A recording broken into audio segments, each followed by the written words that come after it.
السلام عليكم، عاملين ايه؟ يا رب تكونوا بخير. النهارده يوم مهم جدا ليا وليكم، لان انا النهارده رايحه اتكلم مع المان. زي ما سمعتم رايحه اتكلم مع المان. هتقولوا لي طيب هو انت مستوى اللغه عندك يسمح لحاجه زي كده؟ اقول لكم لا خالص، بس انا مقتنعه بحاجه وهي ورط ورط نفسك. نفسك. فالنهارده انا عايزه اوريكم ازاي انتوا كمان تقدروا تورطوا نفسكم عشان تتكلموا الماني من البيت، تحسنوا الاشباع عشان تتكلموا باكسنت حلوه، وازاي اصلا تتكلموا من غير ما يكون عندكم حد تتكلموا معاه. فتعالوا تابعوا معايا الخطوات العمليه دي، وتعالوا معايا قضوا اليوم عشان تشوفوا الكلام مع الالمان عامل ازاي، وعشان تتابعوا معايا الخطوات وتقدروا تعملوها انتوا كمان من البيت بطريقه سهله جدا وباستمتاع. هتستمتعوا بالاشبغاشن ده، وهتبقوا طول اليوم مش عايزين تعملوا حاجه غير ان انتوا تتكلموا الماني. مش هيبقى جزء من المذاكره، هيبقى جزء من ان انتوا عايزين تعملوا ده. وقبل ما نبدا كنت عايزه اوري لكم البين هول اللي انا جبته. اول حاجه جبتها هي مستر سلطه، طبعا شفيق، والحاجات دي انا بستايلت من ان انا احطها هنا على الجاكيت. بصوا بتغير شكل الاوتفيت ازاي. هنحط ده كمان هنا، وفي 10% ديسكاونت دلوقتي لو استخدمت الكود بتاعي من بينزنكو عشان تطلبوا بينز باشكال مختلفه. اوكي، احنا دلوقتي محتاجين نركز عشان احنا كل اللي عندنا هي ربع ساعه. فاول حاجه ايه الموضوع اللي عندي النهارده؟ هو بروكراستيناسيون. ايوه، هو حتى اسمه صعب فانا مش عارفه هتكلم عنه ازاي، بس هو البروكراستيناسيون اللي هو التسويف اللي احنا كلنا بنعمله. فطبعا عندي جمل كتير قوي عايزه اتكلم فيها في الموضوع ده، والكلمات كان اغلبها جديده عليا. تعالوا اقول لكم انا بتدرب ازاي عليها، وازاي انتوا كمان تقدروا تتدربوا. رقم واحد، هتختاروا الموضوع بالنسبه لي ما كانش فيه تشويسز قوي، لان انا قالوا لي يلا هتيجي النهارده هتتكلمي معانا عن البروكراستيناسيون. اسمه صعب قوي. فخلص انا ما كانش عندي تشويس اصلا. ازاي بدات اجهز للموضوع ده، وازاي انتوا كمان هتجهزوا بنفس الطريقه بالظبط؟ اول حاجه ان انا ببدا اجيب من اي ويب سايت، وللاسف الخطه دي بتعتمد كتير على الاي، مش لاقيه لها لسه بديل. فاول حاجه عندنا هي ان انا بجيب الجمل والكلمات الاساسيه، وكل ما اجيب كلمه اساسيه بعمل انا عليها جمله. مثلا كان عندنا الكلمه دي نايجي داتسو، يعني بميل للحاجه، ببدا ان انا اركب عليها جمله. فانتوا اول خطوه عندكم ان انتوا تجيبوا الكلمات والجمل الاساسيه للموضوع من اي ويب سايت. الخطوه دي مهمه جدا، واحنا بجد فيها بنفضل نجيب كل كلمه نستغلها اقصى استغلال. انا امبارح كنت مع واحده صاحبتي كنا بنتكلم على الانجليش، على كلمه procrastination اللي هي بس بالانجليش، وهي بدات تقول ان هي مش عارفه تنطقها، مش عارفه تستخدمها. فاول حاجه اي كلمه عندكم مش عارفين تنطقوها بنقسمها. مثلا لو احنا هنتكلم في الانجليش procrastination procrastination procrastination، تفضلوا تكرروها كده كتير. فهي فضلت تكررها، بعد دقيقتين بالظبط لما سالتها عنها لقيتها ان هي مش فاكراها. وده طبيعي، لان احنا لازم نعمل حاجه هنا، ان احنا بنحط الكلمه دي في جمل كتيره جدا. procrastination is a bad habit. I procrastinate a lot when I have a heavy duty. بنفضل نحط procrastination في 500 طريقه و500 جمله، ونقول ده بيسوف في ان هو يعمل كذا، ودي بتسوف ان هي تعمل كذا، وانا بسوف لما الاقي كذا. بتبداوا تسبام الكلمه دي وتحطوها في جمل كتيره جدا، بحيث ان انتوا بيبقوا صعب جدا ان انتوا تنسوها. وده بالظبط اللي احنا نبدا نعمله في الالماني، ان احنا هنبدا نسبام اي كلمه بنتعلمها جديد ونحطها في جمل كتيره جدا باشكال مختلفه، في تنسز مختلفه كمان لو احنا النيفو بتاعنا يسمح. دلوقتي نكمل الخط. فانا عن نفسي بعد ما جمعت كل الجمل والكلمات الاساسيه للبروكراستيناسيون، بدات ان انا اخش في المرحله الثانيه، وهي ان انا اكتب باسج عن الموضوع. يعني ايه اكتب باسج؟ بكتب حاجه زي التعبير اللي كنا بناخده ايام المدرسه، بكتب صفحه كامله عن الموضوع ده. ده بيساعدني ان انا استخدم الكلمات الجديده، بيساعدني ان انا اركب الجمل بشكل احسن. ولما بكتب الباسج دي بدخلها على تشات جي بي تي يظبطها لي. مش بنقف هنا خالص. لو وقفنا هنا احنا كده عملنا ايه في الاشبغاشن؟ بنعمل ايه؟ الباسج دي بعد ما انا عرفت الغلطات اللي فيها، وبعد ما انا كونت الجمل بنفسي وبدات تثبت في دماغي، هبدا ان انا اتكلم عنها بشكل حر. بمعنى انا دلوقتي هبدا اجيب اسئله عشوائيه عن الموضوع.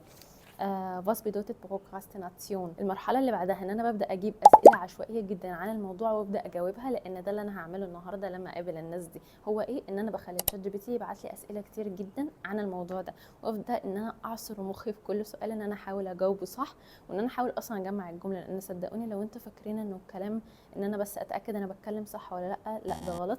الفكره ان انت بيبقى في حاجات بتحصل في دماغك، في روابط عصبيه حرفيا بتقوى كل ما تتكلم، لان انت عمال تعصر مخك في ازاي تكون الجمله بسرعه، ازاي الموضوع يكون تلقائي. زي ما انا بتكلم عربي كده، لو جيت احاول اقول كل ده بالجيرمان، لا انا هقعد شويه اتعب في الموضوع.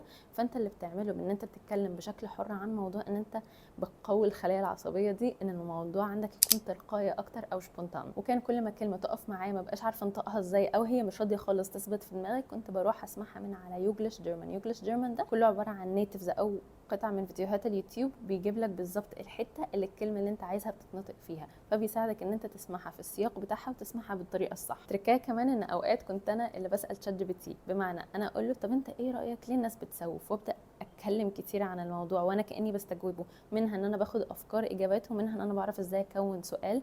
فلما اروح اتكلم مع حد ما بقاش انا حاسه ان انا متهمه لو انتوا عمالين بس تجاوبوا وانتوا متوترين، بالعكس بتقلبوا الموضوع شويه بان انتوا بتتعلموا ازاي تسالوا، وان انتوا فعلا بتاخدوا خبره من اللي قدامكم وبتحسوا ان الموضوع قالب على conversation.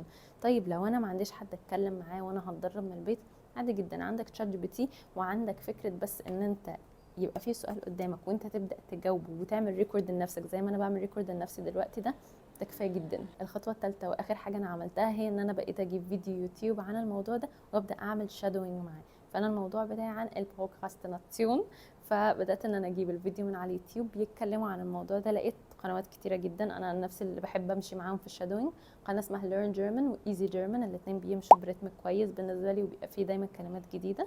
فبدات ان انا اعمل شادوينج معاهم، اعرف كلمات جديده، اعرف الالمان نفسهم لما يجوا يتكلموا عن الموضوع ده بيتكلموا عنه ازاي عشان اخد افكار لنفسي. اول حاجه بنجيب جمل وكلمات اساسيه ونستخدمهم كتير جدا في جمل مختلفه.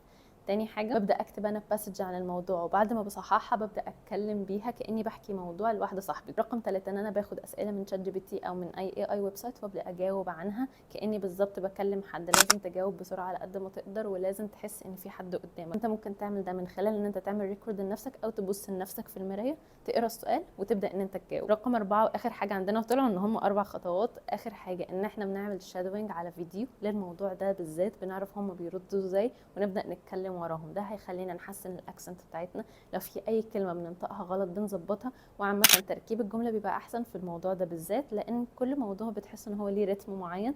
فالموضوع ده دايما بيتكلم عن الحته النفسيه وان انا بميل لكذا ناجي داتسو والكلام ده كله. فاحنا هنبدا ان احنا نستغل ال4 خطوات دي من البيت عشان نحسن الاشبريشن. ودلوقتي انا عايزاكم تيجوا معايا واحنا بنتكلم معاهم نشوف انا هعمل ايه. انا لسه هكمل مراجعه في الطريق. هعمل ايه في الطريق؟ هبدا اقرا الكلمات مره كمان عشان لو نسيت منها اي حاجه، وابدا اركب عنها جمل واسال نفسي واجاوب طول الطريق. انتوا تقدروا انتوا كمان تعملوا كده. وتعالوا دلوقتي نتكلم معاهم. Los geht's.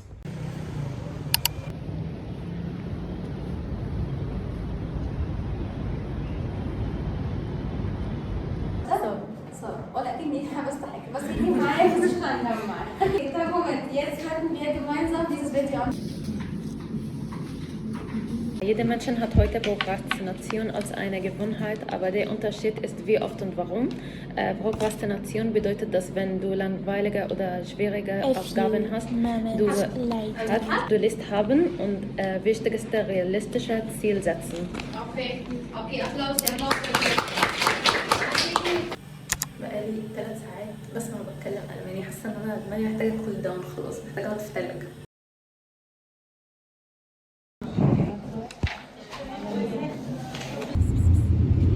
عارفين يا جماعه الجمل اللي بتقول لكم ان انتوا حاسين ان انتوا اقل حد في الاوضه بس انتوا مبسوطين ان انتوا في الاوضه؟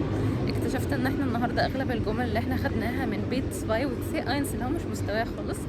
فبجد انا يعني شوفوا انا عملت ايه. Es ist zu erwarten, das schlechte Gefühle zu werfen. Also Lust zu werden. Sozialmedien oder Ablenkungen zu vermeiden. Vermeiden? قلنا ايه؟ Aus dem Weg gehen.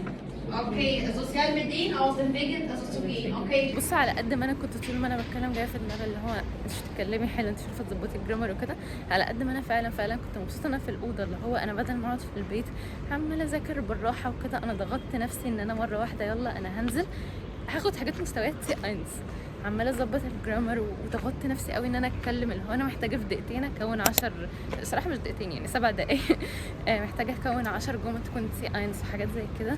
فالموضوع الضغط ده مهم جدا جدا في السبيكينج، عشان كده دايما بقول لاي حد عايز يتكلم وهو في البيت لازم تضغط على نفسك. طيب احنا عايزين كلام عملي. ازاي اضغط على نفسي في البيت؟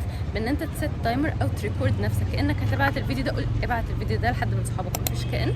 فانت دلوقتي هتجهز لنفسك 3 اسئله عن موضوع معين، هتبدا تقول لنفسك اول سؤال وتريكورد نفسك وتبعتها لحد من صحابك. فانت محتاج ان انت تتكلم بسرعه، تضغط نفسك وتحاول تظبط الجرامر.